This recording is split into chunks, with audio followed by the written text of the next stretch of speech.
Hey everyone, welcome back to my channel. This is Laura of The Real Laura B from Twitter and here now in YouTube. This is Tea Time for Laura. We have breaking news. Yes, Amber Heard has placed some of her lawyers on her appeal case. She has hired new lawyers and it looks like Elaine Bredehoft is out. Let's review that. Be right back.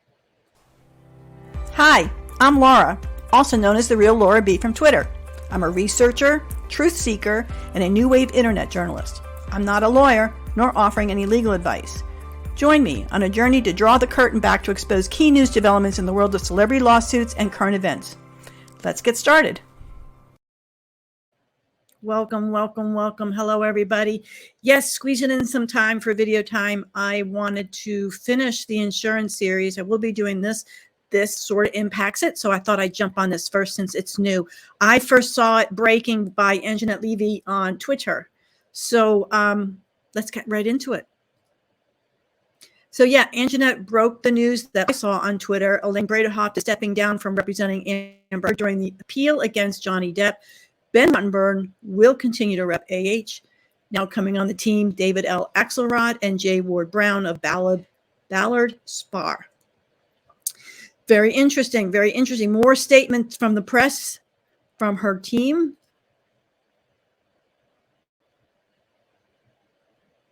A little slow loading. My internet. They're digging out front to put in Verizon, so hopefully they'll get rid of AT&T. Try again. When it comes to protecting the fundamental right of freedom of speech, we look at the jury's decision. To paraphrase a famous quote, not quote, as the beginning of the end, but merely the end of the beginning. Quote, a different court warrants different representation, particularly so as so much new evidence is coming to light. I don't know what new evidence they're talking about because I understand in the appeals court, you cannot add new evidence.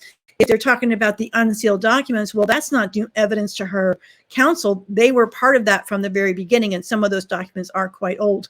So I'm not sure what they mean by new evidence. I understand they're going for a freedom of speech appeal, it seems. That was something that Ben Rottenborn was really focusing on versus Elaine, and so it makes sense that they've kept Ben and Elaine Bredehoft has stepped down. What else have they got to say? This is the PR release. Amber Heard hires new appellate counsel. Renowned First Amendment attorneys David L. Axelrod and J. Ward Brown of Ballard Spar will lead the appeal to overturn the jury verdict. August 15, Washington, D.C., Amber Heard has hired Ballard Spar as her lead appellate counsel in preparation for filing to appeal the June 1st, 2022 defamation trial verdict. Led by David L. Axelrod and J. Ward Brown, the pair successfully defended the New York Times against Sarah Palin's defamation lawsuit earlier this year. Palin v. the New York Times et al. Jay has been representing journalists, news organizations, documentary filmmakers, and other speakers in First Amendment cases for 30 years. David's a former federal prosecutor and first chair trial lawyer who represents companies and individuals in high-stakes civil litigation. We welcome the opportunity to represent Ms. Heard in this appeal as it is a case with important First Amendment implications for every American, said David L. Axelrod and J. Ward Brown in a joint statement. We're confident the appellate court will apply the law properly without deference to popularity, reverse the judgment against Ms. Heard, and reaffirm the fundamental principles of freedom of speech. Without deference to popularity, I'm wondering if they're trying to suggest that the jury was swayed by Johnny Depp's celebrity status. Ben Rottenborn of Woods Rogers Vantiventer Black will continue to represent Heard as counsel, while Elaine Charleston Bredehoft of Bredehoft, Cohen, Brown, and Nadelhoft is stepping down. This is the perfect time to pass the baton, said Elaine Charleston Bredehoft. I have pledged to Amber and her appellate team my complete cooperation and assistance as they move forward on a path towards success. Ballard Spar is an American Law 100 law firm, an AmLaw 100 law firm with more than 600 lawyers and 15 U.S. offices, serves clients across industry sectors in litigation, transactions, and regulatory compliance. We partner with clients from startups to Fortune 500 companies, governments, nonprofit organizations to deliver the strategic counsel, powerful advocacy, and dynamic thinking that helps them overcome challenges, protect what's important, and position themselves for future success. It's quite the PR statement. The firm combines a comprehensive scope of practice with strong regional market knowledge, and we are nationally recognized. And that's as far as Angie got. Let's see what else.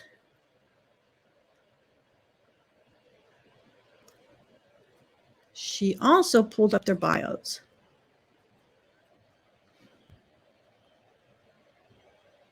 David Axelrod's first-chair trial lawyer who specializes in defending corporations and individuals in government-facing litigation involving the United States Securities and Exchange Commission and the Department of Justice, and in defending parties sued for defamation.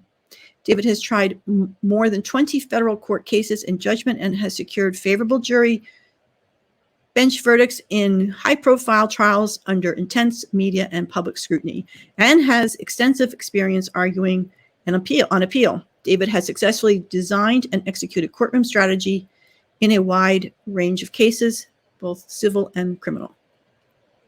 So that's David Axelrod, and we have J. Ward Brown. J. Ward Brown has been representing news and entertainment companies for 3 decades. He has litigated defamation, privacy, copyright, subpoena, and access matters in the U.S. Supreme Court, federal and state appellate courts, and trial courts around the country. So he seems to have big appellate experience. Jay also regularly serves as clearance counsel for producers of documentary films and TV series, including Oscar, Emmy, and DuPont Columbia award-winning productions, and provides legal vetting, so small, vettings of stories for newspaper and magazine publishers. So that's who we've got. And Deadline broke this. Amber hires new trial lawyers for Johnny Depp trial verdict appeal. Philly firm bested Sarah Palin in recent New York Times libel battle. Philly firm. I thought they said these people are from Washington, D.C. Amber Heard is replacing most of her legal team and leaning into the Constitution as she prepares to appeal the multi-million-dollar defamation verdict awarded to Johnny Depp. Not entirely unexpected, the move by the Aquaman actress to cut loose her main attorney, Elaine Bredehoft, follows weeks of judicial jockeying by both Heard and Depp to have another kick at the courtroom can with notices of intended appeals. Having seen ex-husband Depp awarded $10.4 million by a Virginia jury on June 1st after an often acerbic and explicit 6-week trial, Heard has now hired David L. Axelrod and J. Ward Brown to represent her attempt to rescind the judgment. Ben Rottenborn, a Virginia-based Wood Rogers Vanderventer Black, will remain as co-counsel. And I think she has to have a Virginia counsel. Burley decision to bring on board Philadelphia-based Ballard Spa lawyers Axelrod and Brown was made public Monday in a court filing in the Old Dominion. That's Virginia for you international people. That's a nickname for Virginia. The makeup of the new defense team makes it apparent that Heard's appeal will focus on the First Amendment aspect of her legal fracas with Depp. We welcome the opportunity. We just read that. We're confident the appellate court will apply the law properly without popularity. Specializing in freedom of speech clause in America's founding document, Axelrod and Brown, that's our First Amendment, freedom of speech, of the Constitution. Axelrod and Brown served as counsel to the New York Times' successful battle against Sarah Palin's libel suit over a sloppy June 14th editorial in the paper.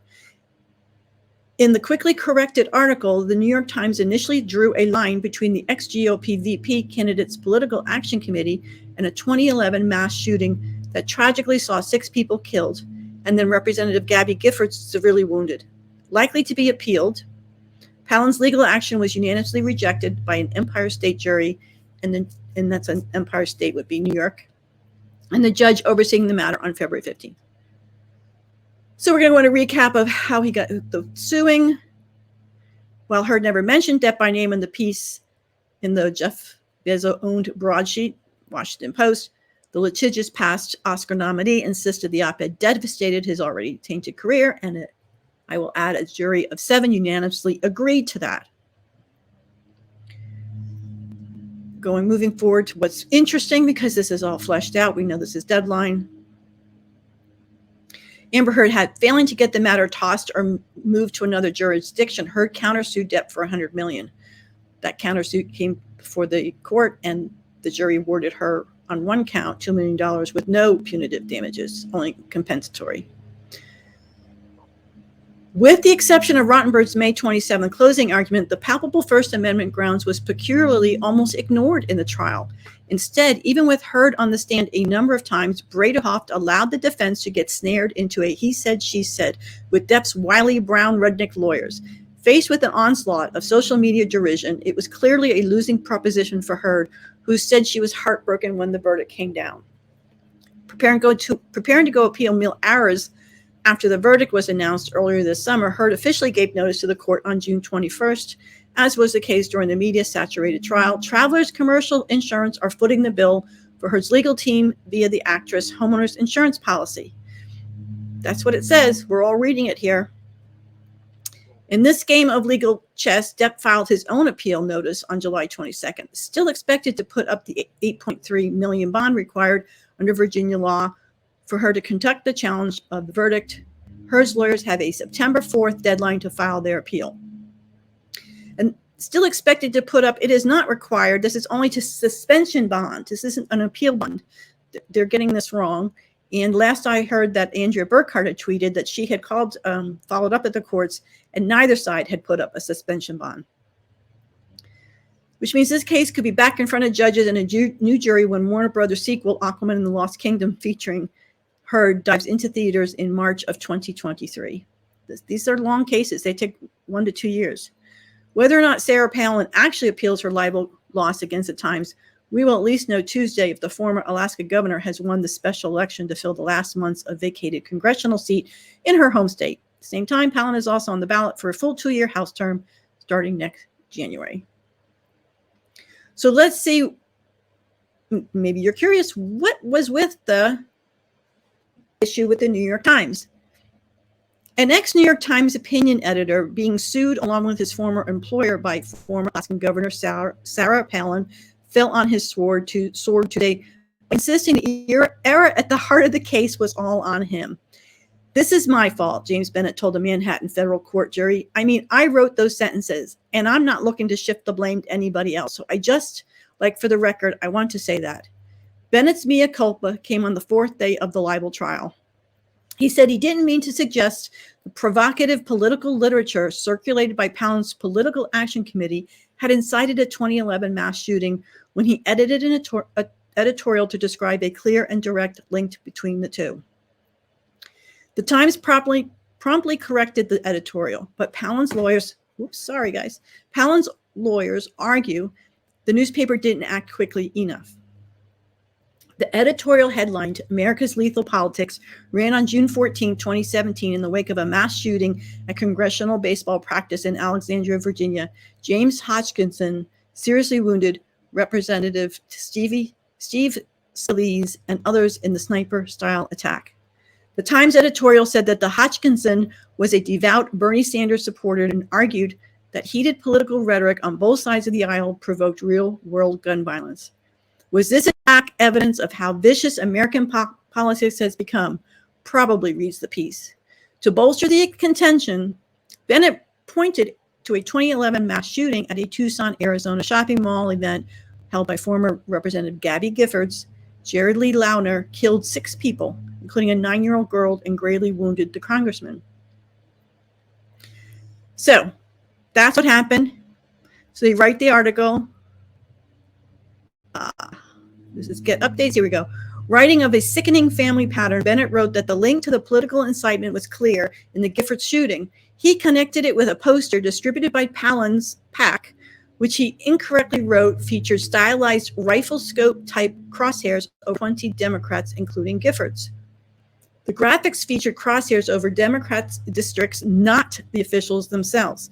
And there was no evidence that Loughner, who was mentally ill, had ever seen the map. Palin, who must prove Bennett and the Times acted with actual malice to win the suit, has argued that internal emails prove he knew the information was false but ran with it anyway. The email showed that the editorial's original writer, Elizabeth Williamson, included a link to her initial draft to an ABC article disputing a connection between the map and the Loughner shooting. Williamson took the stand last week and said her initial pitch centered around gun policy, but Bennett sent her back to the drawing board. She testified asking her in an email to make a point about the rhetoric of the demonization, that's it, and whether it incites people to this kind of violence. Bennett said he got Williamson's copy on deadline and added the errors when he wrote it. I really reworked this one. I hope you can see what I was trying to do. Bennett emailed Williamson after. I'm sorry to do such a heavy edit. So that's the gist of the op-ed.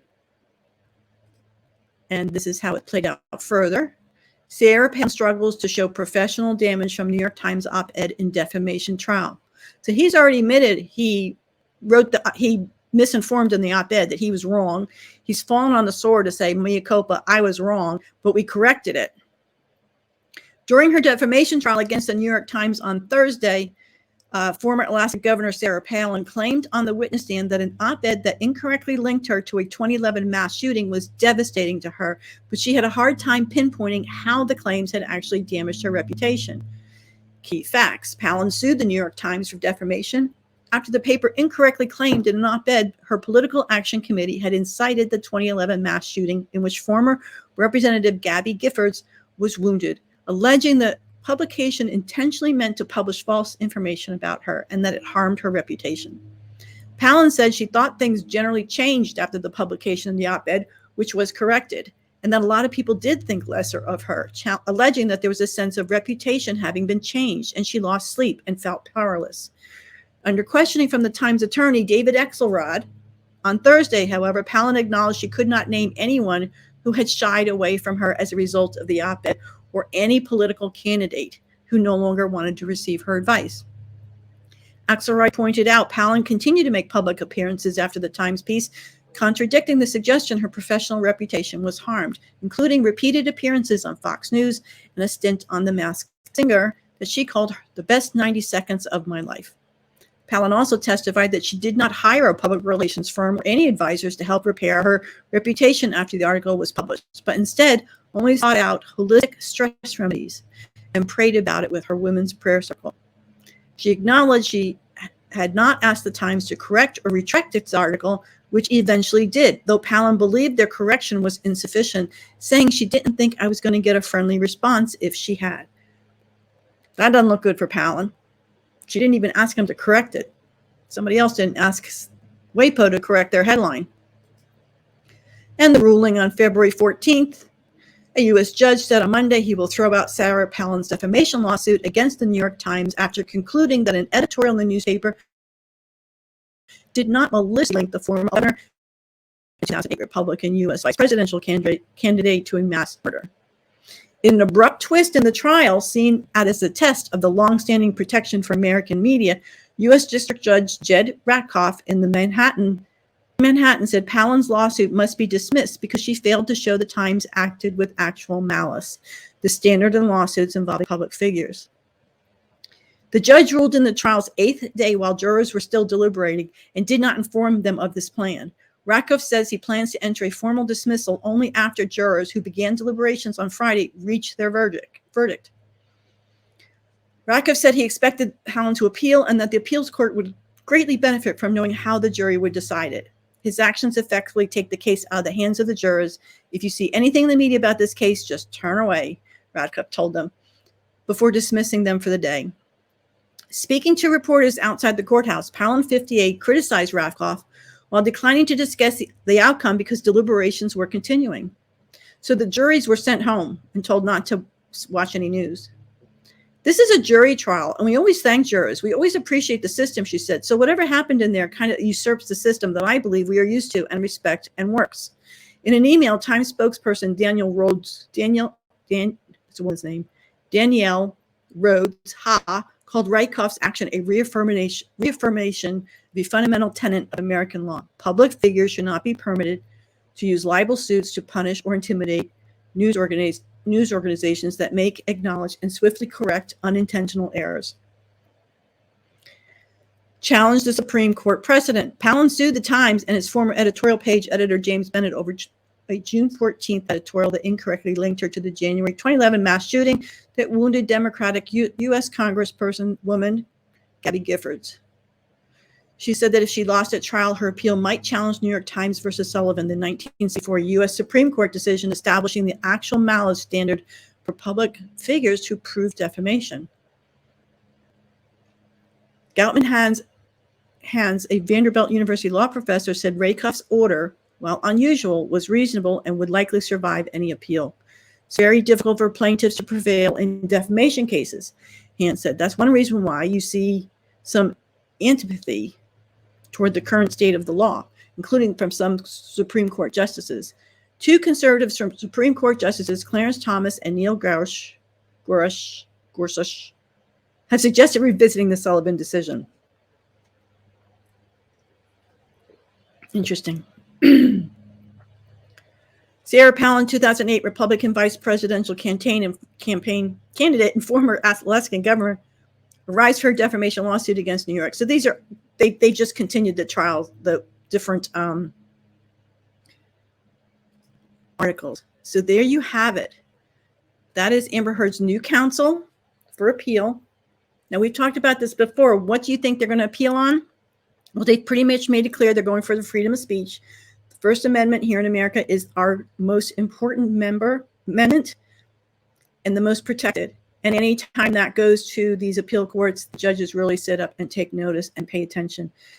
They led us to believe in their post-trial filings that they feel that Johnny Depp, as a public figure, does not fit the test of defamation innuendo or by reference. Now, that was defeated earlier in the demurrer, and they're going to revisit it. Now, some states do have a rule that when something is good for the public, like this was about during the Me Too time and talking about this violence against women, that things that are for public concern take precedence. And if it's a public figure is involved, well, too bad, so sad. But that is not the law in Virginia. There is no law in Virginia. So it'll be interesting on if this could be new law setting. And I will link that to the bottom, and I'll put these other links in. And so that's our late breaking news. Elaine is out. And Rottenborn stays in as local VA counsel. September 4th is the next filing date. That's what we will be looking for. Thank you for stopping by, guys. I really appreciate it. And this was a quick one for today. So take care. Do the likey, subscribe, share, comment. I try and check my comments once or twice a day. Do my best. And I really appreciate your support. I've been getting some amazing messages. And believe me, they're read, they're felt, and they're appreciated. Thank you. Have a great day.